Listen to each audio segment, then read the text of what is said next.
الرحيم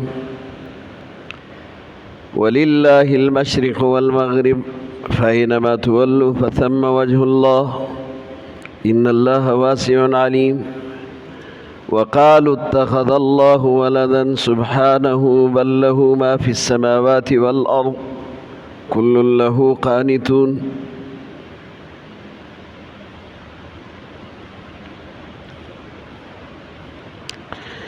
وللہ المشرق والمغرب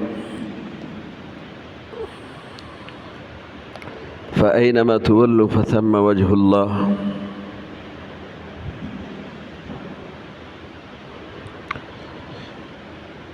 اس آیت کا بھی شان نزول ہے، ایک خاص موقع پر نازل ہوا، اور قرآن میں پہلا ناسخ یہ ہے، یہ آیت ہے۔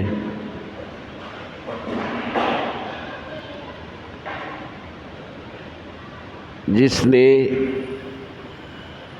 پچھلے آیت کو منسوخ کیا ہے۔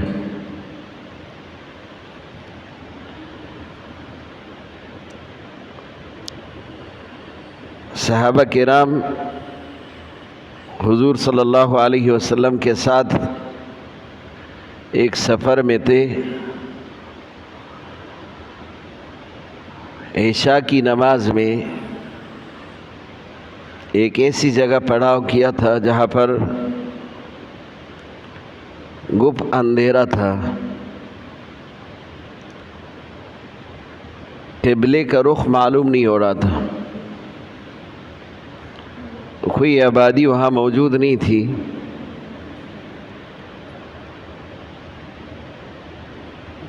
ایک طرف منہ کر کے نماز پڑھ لیا تھا۔ صحابہ کہتے ہم نے نشان لگایا تھا، وہاں پتھر رکھ کر اور لکیریں کھینچ کر، صبح میں پتہ چل جائے گا کہ ہم نے نماز صحیح درست سمت پڑھی ہے یا پھر غلط طرف پڑھی ہے۔ کہتے ہیں کہ جب صبح ہوئی تو ہم نے دیکھا ہم نے جس طرف نماز پڑھی تھی قبلہ اس طرف نہیں تھا، نماز دوسری طرف پڑھی گئی تھی۔ تو صحابہ کرام رسول اللہ کے پاس اسی بات کی خبر دینے آئے تھے کہ ہم نے جو رات میں نماز پڑھی تھی وہ قبلہ کی طرف نہیں تھا۔ حضور صلی اللہ علیہ وسلم پر یہ آیت اسی وقت اتری ہے جس میں یہ حکم ہے کہ اللہ کے لیے مشرق اور مغرب ہے۔ فَأَيْنَمَا تُوَلُّوا، آپ جس طرف منہ کر لو، فَثَمَّ وَجْهُ اللَّهِ، اللہ کی ذات وہاں بھی موجود ہے۔ إِنَّ اللَّهَ وَاسِعٌ عَلِيمٌ، اتنا بڑا علم صرف اللہ کے پاس ہے۔ آپ کی نماز ہو گئی، اس کا معنی یہ۔ اور حضور صلی اللہ علیہ وسلم نے صحابہ کرام کو نماز لوٹانے دہرانے کا حکم نہیں کیا، بلکہ نماز ادا ہو گئی یہ فرمایا۔ یہاں چند چیزیں قابل غور ہیں، قابل طلب۔ پہلی بات یہ ہے، قبلے کے لیے ایک سمت اور ایک خاص جہت، یہ جو مقرر کیا ہے اس کا معنی یہ نہیں کہ اللہ کی ذات صرف وہاں موجود ہے جس طرف قبلہ ہے، اور باقی مقامات جہاں قبلہ نہ ہو اللہ کی ذات موجود نہیں۔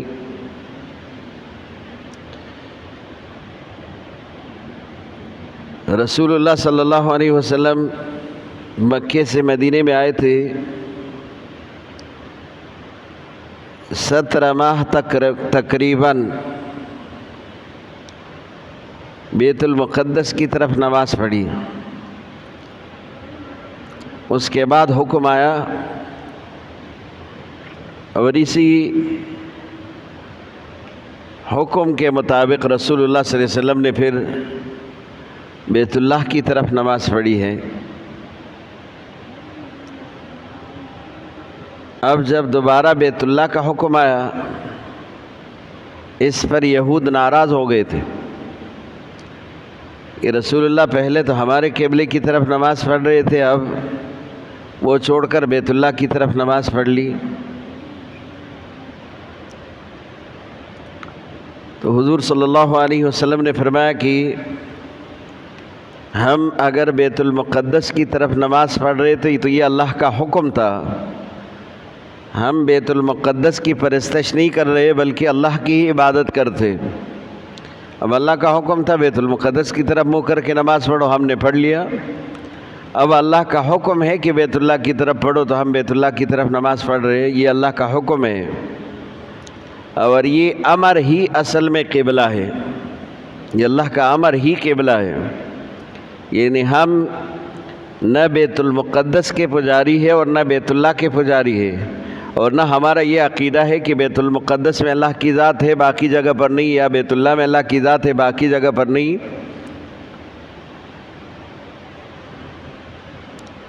تو اللہ کی ذات کسی ایک جگہ پر اسی طرح متعین کر کے اور قائم کر کے ماننا اور باقی کی نفی کرنا یہ درست نہیں۔ تو پھر یہ مسلمان ایک جہت نماز پڑھتا ہے تو دوسرے جہت میں بھی خدا کی ذات تو موجود ہے، نماز تو ادا ہو جائے گی۔ تو اس میں مفسرین نے لکھا ہے قبلہ مقرر کرنے کا صرف یہی وجہ ہو سکتا ہے کہ تمام عبادت گزار اور نمازی ایک سمت منہ کر کے نماز پڑھے تاکہ سب کا دھیان، توجہ اور کیفیت ایک جیسے ہو۔ اور ایک ہی مجمع میں، ایک ہی مسجد میں 100 لوگ ہیں اور اللہ پاک اجازت دے دے کہ جہاں پر آپ کی مرضی ہے اس طرف منہ کر کے نماز پڑھو، وہاں اللہ کی ذات ہے، بے شک ایسا ہی ہے۔ اور پھر ایک آدمی مشرق کی طرف نماز پڑھ رہے، دوسرا مغرب کی طرف پڑھ رہے، تیسرا شمال کی طرف، چوتھا جنوب کی طرف، اور بیچ بیچ میں باقی لوگ اپنے مرضی سے ایک ایک طرف منہ کر کے نماز پڑھ رہے۔ اجتماعیت اور وحدت نظر نہیں آئے گا۔ اس تفرقی کی وجہ سے، الگ الگ پڑھنے کی وجہ سے نماز میں، عبادت میں پھر وہ مزہ نہیں رہے گا۔ اس لیے اللہ نے ایک سمت مقرر کیا کہ ایک سمت کی طرف نماز پڑھو، اور یہ اللہ کا امر ہے، گویا کہ امر قبلہ، یہ اللہ امر ہی قبلہ ہے کہ امر ہے بیت اللہ کے لیے تو بیت اللہ کی طرف نماز پڑھو، امر تھا بیت المقدس کے لیے تو اس طرف نماز پڑھ رہے تھے۔ بعض مفسرین نے لکھا ہے یہ آیت اس میں نازل ہوا کہ رسول اللہ صلی اللہ علیہ وسلم نے نجاشی کا جنازہ پڑھا تھا، اور یہ آخری وقت میں عیسائیت سے ہی مسلمان ہو گئے تھے، تو اس پر جنازہ تو رکھا نہیں تھا سامنے، اور حضور صلی اللہ علیہ وسلم نے اسی طرح جنازہ پڑھا، تو کسی نے اعتراض کیا تھا اس پر کہ جنازہ تو نظر ہی نہیں آ رہا، کس طرف ہے، ہم نے کس طرف منہ کر کے نماز پڑھا، ہم نے تو قبلے کی طرف بیت اللہ کی طرف نماز پڑھی ہے، اور نجاشی تو پہلے دین عیسیٰ پر تھا، اس کو تو یہ قبلہ ہمارا قبلے کا نہیں پتہ، تو اس کا قبلہ تو بیت المقدس ہے، اگر ہم نے ان کی طرف وہ کہ جنازہ بیت المقدس کی طرف رکھا ہو اور ہم جو ہے یہاں پر بیت اللہ کی طرف نماز پڑھے تو یہ ادا نہیں ہوگا۔ تو اس میں یہ آیت نازل ہوئی کہ اللہ کے لیے مشرق بھی ہے، مغرب بھی ہے، فَإِنَّمَا تُوَلُّوا، جس طرف بھی تم منہ کر کے نماز پڑھو گے قبول ہو جائے گا۔ یہاں پھر غائبانہ جنازے کے بارے میں مفسرین نے بہت سارے اقوال لکھے ہیں کہ جنازہ غائب ہو تو کیا ادا کیا جا سکتے، تو اس میں امام ترمذی نے روایت لکھی ہے باقاعدہ رسول اللہ صلی اللہ علیہ وسلم کو وہ جنازہ دکھایا گیا تھا اور یہ حضور کا معجزہ تھا. حضور نے اس جنازے کو دیکھا تھا کس سمت ہے, اور پھر رسول اللہ صلی اللہ علیہ وسلم نے اسی طرح جنازہ پڑھا تھا. تو غائبانہ نہ ہوا. صحابہ کے لیے اگرچہ غائبانہ تھا, رسول اللہ صلی اللہ علیہ وسلم اس کو دیکھ رہے تھے. صحابہ کا اقتداء تو رسول اللہ کے پیچھے تھا, تو اس لیے وہ جنازہ اسی طرح ادا ہو گیا. اور بہت سارا اس میں تفصیل ہے جو یہ اس کا محل نہیں, یہاں پر اس کی ضرورت نہیں. وَلِلَّهِ الْمَشْرِقُ وَالْمَغْرِبُ, خاص اللہ کے لیے مشرق بھی ہے اور مغرب بھی ہے. مشرق جہاں سے سورج نکلتا ہے اور مغرب جہاں پر غروب ہوتا ہے. ہمارا قبلہ غروب کی طرف ہے. فَأَيْنَمَا تُوَلُّوا, آپ جس طرف منہ کر کے نماز پڑھیں گے, فَثَمَّ وَجْهُ اللَّهِ, وہاں اللہ کی ذات موجود ہے. إِنَّ اللَّهَ وَاسِعٌ عَلِيمٌ, اللہ بڑے وسیع علم رکھنے والا. اللہ کو آپ بھی نظر آ رہے اور اللہ کو آپ کا نیت بھی معلوم ہے. وَقَالُوا اتَّخَذَ اللَّهُ وَلَدًا,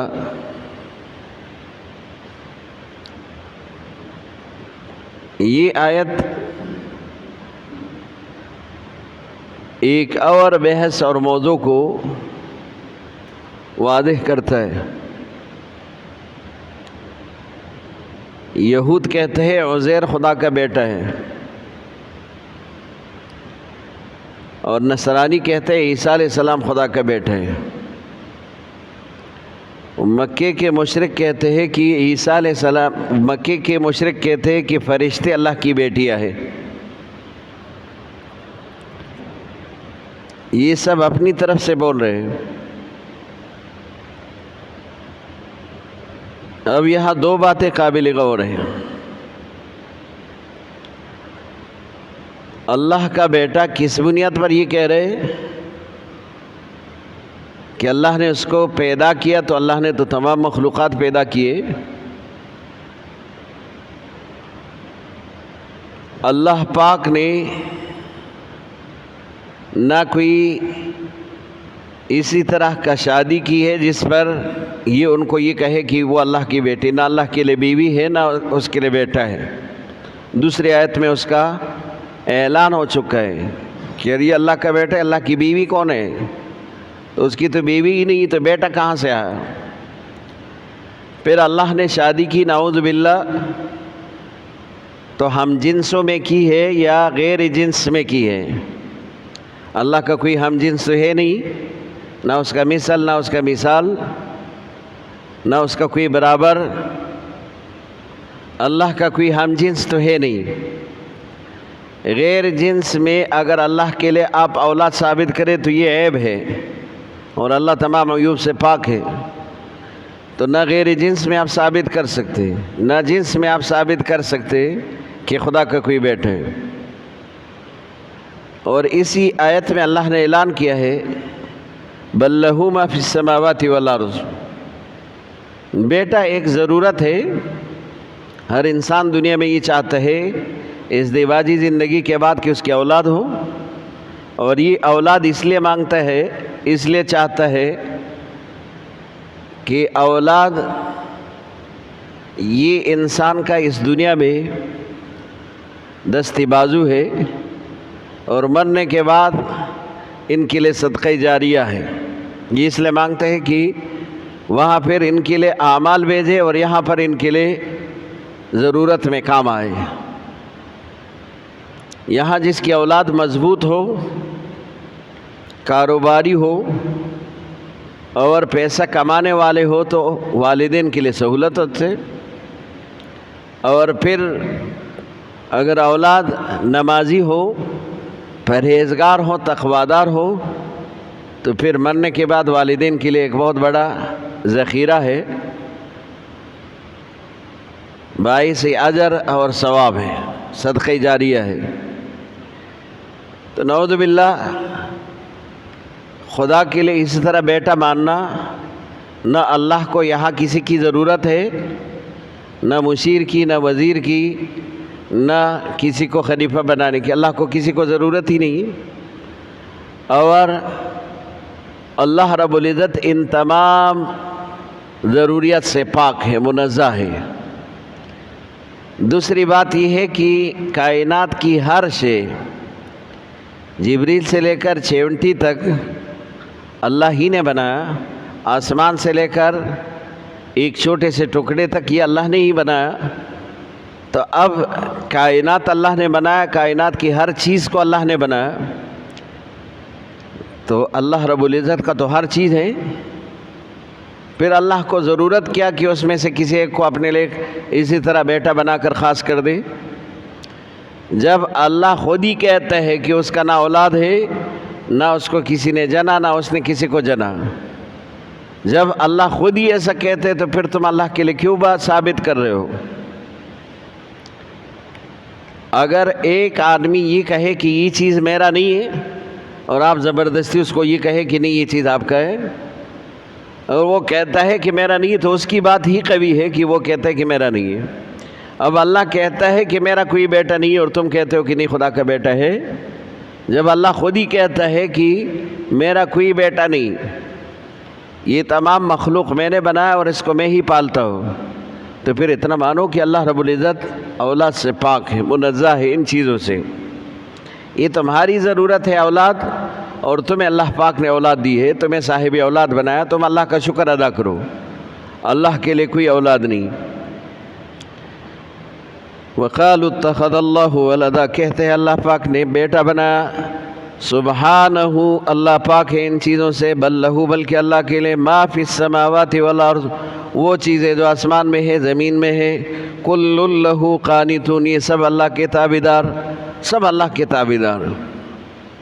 تو بیٹا اس لیے تو بنایا جاتا ہے وہ میرا ہم سفر ہو اور میرے کام آئے. تو اگر اللہ کو کسی کی ضرورت ہی نہیں ہے تو پھر آپ خواہ اللہ کے لیے اولاد بناتے ہو. بدیع السماوات والارض, لفظ بدیع کہا, آسمان اور زمین کا پیدا کرنے والا.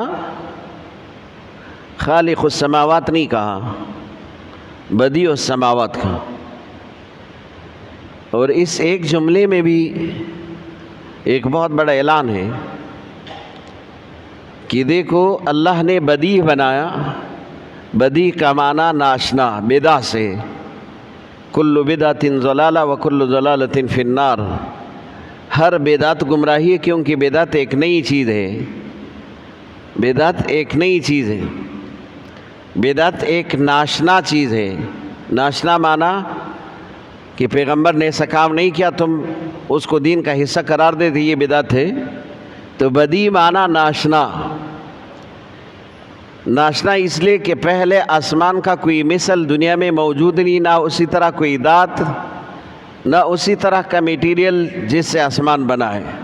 دنیا میں اسی طرح کا کوئی چیز کائنات میں موجود نہیں تھا. اللہ پاک نے پہلی دفعہ آسمان بنایا, تو اس کا مثل تھا نہیں, اس لیے بدیع لفظ کہا کہ بدیع السماوات, وہ بڑے ناشنا بنانے والے ہیں آسمان کے. اور دوسرا یہ کہ دنیا میں کوئی چیز پہلے دفعہ بنتا ہے تو وہ اس کا مثل نہیں ہوتا, پہلے دفعہ وہ ناشنا ہوتا ہے. پہلے جس نے جہاز بنایا, پہلے جہاز نہیں تھا, اس نے جہاز بنایا, لیکن پھر دوبارہ اسی طرح جو ہے ہزاروں بن گئے, لاکھوں بن گئے, بنتے ہیں اسی طرح, اس میں کوئی اختلاف نہیں. ایک چیز پہلے دفعہ اگر کوئی بنائے تو اس کے ایجاد کے مطابق پھر دوسرا بناتے. ایک ایٹم بنا, پھر اس کے مطابق دوسرا بنا, تیسرا بنا, چوتھا بنا. ہر وہ چیز جو پہلے دفعہ کوئی ایجاد کرے تو دوبارہ کوئی اسی طرح اسی چیز کو لے کر اس کا مثل بنا سکتے ہیں. لیکن آسمان جو اللہ نے بنایا تو ابھی تک اس کا مثل دوبارہ بنا ہی نہیں. نہ خدا نے اسی طرح کوئی اور بنایا, نہ جو ہے کسی انسان نے اسی طرح بنایا. جیسے اللہ پاک نے کائنات کے شروع میں اسی طرح بنایا ہے, اسی طرح موجود ہے. تو اس لیے لفظ بدیع کا, بدیع السماوات, ناشنا بنانے والے آسمانوں کا, ناشنا پیدا کرنے والے آسمانوں کا رب وہ اللہ ہے, بدیع السماوات. اور پھر کہا والارض, زمین بھی اسی طرح ہے. زمین کبھی کسی نے آج تک کوئی اسی طرح مثل پیش نہ کیا، جو زمین اللہ نے بنایا اور جس میں کتنے مختلف قسم کے دانت بنائے، اور اس زمین کے اندر کتنے چھپے ہوئے خزانے ہیں انسان کے لیے، اس طرح کا کسی اور نے نہ بنایا نہ بنا سکتے، نہ خدا نے اسی طرح کوئی اور اسی طرح آج تک دوبارہ بنایا، تو یہ زمین بھی ناشنا ہے۔ اس لیے یہ لفظ کہا بدیع السماوات والارض، اللہ ناشنا پیدا کرنے والے آسمان اور زمین کا، جس کا کوئی مثل اب تک ہوا ہی نہیں کہ کوئی دوسرا اسی طرح بنا سکے۔ وَإِذَا قَضَىٰ أَمْرًا فَإِنَّمَا يَقُولُ لَهُ كُن فَيَكُونُ، کسی امر کا جب فیصلہ کرے تو اس کو کن کہے فیکون ہو جاتا ہے، لفظ کن سے موجود ہوتے ہیں۔ اللہ کسی بھی چیز کا فیصلہ کرے تو ایسے قوی ذات ہے، اس کے ارادے کا نام ہی وجود ہے، کسی کے لیے کہے ہو جا تو بس وہ ہو جاتا ہے۔ آپ کے ذہن میں یہ خیال آئے گا کہ قرآن میں ہی اللہ پاک نے فرمایا اس زمین اور آسمان کو 6 دنوں میں اللہ پاک نے بنایا، تو پھر اگر اللہ کن فیکون ہے تو ایک ہی لمحے میں پیدا کر سکتے۔ امی کہتے بے شک ایک لمحے میں بنا سکتے، پیدا کر سکتے۔ ایک چیز کی عظمت کی طرف اس میں اشارہ ہے کہ کائنات آپ کے لیے اللہ نے اتنا عظیم بنایا، عظیم تر بنایا کہ اس میں آپ کے لیے اللہ پاک کن فیکون ہے، ایک لمحے میں اللہ پیدا کر سکتے، پھر بھی اللہ پاک نے اس میں آپ کے لیے 6 دن لگائے، تو اس عظمت کی طرف اشارہ ہے۔ اور دنیا میں بھی ایسا ہوتا ہے کہ اگر ایک آدمی ایک مکان بنائے اور وہ کہے کہ یہ میں نے 1 مہینے میں بنایا، اور دوسرا آدمی مکان بنائے اور یہ کہے کہ میں نے 10 سال اس پر لگائے، تو آپ اسی کو توجہ دیں گے جس پر 10 سال لگے۔ آپ کہیں گے کہ 10 سال جس پر لگائے تو ظاہر ہے اس نے بنیادیں بھی مضبوط بنائی ہوگی، اس نے دیواریں بھی مضبوط بنائی ہوگی، اس نے میٹیریل بھی اچھا جو ہے اس کے لیے چنا ہوگا، آپ اسی طرف زیادہ توجہ کریں گے۔ تو اللہ کہتے دیکھو باوجود قدرت کے کہ ایک لمحے میں ایک حکم سے یہ بن سکتا تھا کن فیکون، کن ہو جا اور ہو جاتے، اللہ نے 6 دن آپ کے لیے لگائے، تو یہ کائنات کی عظمت کی طرف جس سے آپ فائدہ اٹھا رہے اسی طرف اشارہ ہے۔ وَإِذَا قَضَىٰ أَمْرًا، جب فیصلہ کرتے کسی کام کا، فَإِنَّمَا يَقُولُ، تو اللہ کہتے ہیں کن ہو جا فیکون، تو وہ ہو جاتے۔ بدیع السماوات والارض، ناشنا بنانے والا آسمان اور زمین کا اللہ۔ وَإِذَا قَضَىٰ أَمْرًا، جب کسی امر کا فیصلہ کرتے، فَإِنَّمَا يَقُولُ، اللہ فرماتے اس کو کن ہو جا فیکون، تو ہو جاتے۔ وَقَالَ الَّذِينَ لَا يَعْلَمُونَ لَوْلَا يُكَلِّمُنَا اللَّهُ، وہ ذرا چوک لے رہے کو دکھے وہ لوگ کہتے ہیں جو علم نہیں رکھتے کہ اللہ ہمارے ساتھ بات کیوں نہیں کرتے، اور یہ تو جاہل ہے جو اسی طرح کہتا ہے۔ یہ مکے والے تو جاہل ہیں، ان کے پاس تو کوئی کتاب ہی نہیں آیا، کوئی نبی اس سے پہلے نہیں آیا، یہ تو اپنی جہالت کی بنیاد پر ایسا کہہ رہے۔ یہ تو پڑھے لکھ کے لوگوں نے کہا تھا، جن کے پاس کتاب آیا تھا، تورات آیا تھا اور موسیٰ علیہ السلام کا شریعت، اور انہوں نے خود اللہ کا کلام براہ راست سنا تھا اپنی کانوں سے، تب انہوں نے کہا تھا کہ ہم اس پر یقین نہیں کریں گے حتی نر اللہ جہرا، یہاں تک کہ اپنی رب کو سامنے اپنی آنکھوں سے دیکھیں۔ انہوں نے بھی یہ کہا تھا۔ اگر یہ مکے کے جاہل اسی طرح کہتے ہیں تو یہ بات تو ان لوگوں نے بھی کہی، یہ بات تو ان لوگوں نے بھی کہی تھی جو کہ اہل کتاب ہے اور جو پڑھے لکھے تھے، انہوں نے بھی یہ بات کہی تھی اسی طرح۔ اگر یہ اپنی جہالت کی بنیاد پر کہہ رہے تو وہ لوگ تو باوجود علم کی اسی طرح کہہ رہے تھے، باوجود علم کے انہوں نے اسی طرح کہا تھا۔ تو اب ان کی جہالت کو، یہ بات جو اس پر مبنی ہے ان کی جہالت پر، ان کو چھوڑ دو۔ اب انہوں نے وہ باوجود علم کے انہوں نے اسی طرح کی بات کہی تھی کہ ہم اللہ کو دیکھیں گے تب اللہ کی ذات پر ایمان لائیں گے، جب اللہ کا کلام خود اپنے کانوں سے سنا بھی تھا اور تب انہوں نے ایسا کہا تھا۔ وقال الذین لا یعلمون لولا یکلمنا اللہ، وہ لوگ کہتے ہیں جو جانتے نہیں اس بات کو، لولا یکلمنا اللہ، کیوں اللہ ہم سے بات نہیں کرتا، وتأتینا، یا کیوں اللہ سامنے نہیں آتا ہمارے، آیا یا کیوں نہیں آتا اللہ کی طرف سے سامنے آیا کوئی نشانی یہ کیوں نہیں لے کر آتے۔ کذالک قال الذین من قبلہم، اسی طرح کہا تھا ان سے پہلے لوگوں نے، مثل قولہم، ان کی طرح، تشابہت قلوبہم، ان کے دل بھی ان کی طرح ہو گئے، تشابہت قلوبہم، ان کے دل بھی ان کی طرح ہو گئے، بنی اسرائیل کی طرح۔ قد بینا الآیات، ہم واضح بیان کرتے ہیں نشانیوں کو، آیتوں کو، لقوم یوقنون، اس قوم کے لیے جو یقین رکھتے، ہم تو آپ کو صاف صاف بیان کرتے، اور جس کا یقین ہو اس کے لیے یہ کافی ہے، یقین نہیں ہے تو اسی طرح کے سوالات کرتے رہیں گے، اور یہ سوالات سوائے ان کے گمراہی کے اور کچھ نہیں۔ اسی طرح کے سوالات ان لوگوں نے بھی کیے تھے جنہوں نے اپنا کلام پہلے کہا تھا کہ ہم سن لیں، ہم یقین کریں گے، سن لیا تھا تو تب کہا تھا کہ ہم اللہ کو دیکھیں اپنی آنکھوں سے، اور دنیا کی کوئی آنکھ اتنی طاقت اس میں ہے نہیں کہ وہ اللہ کو اسی طرح براہ راست دیکھ لے۔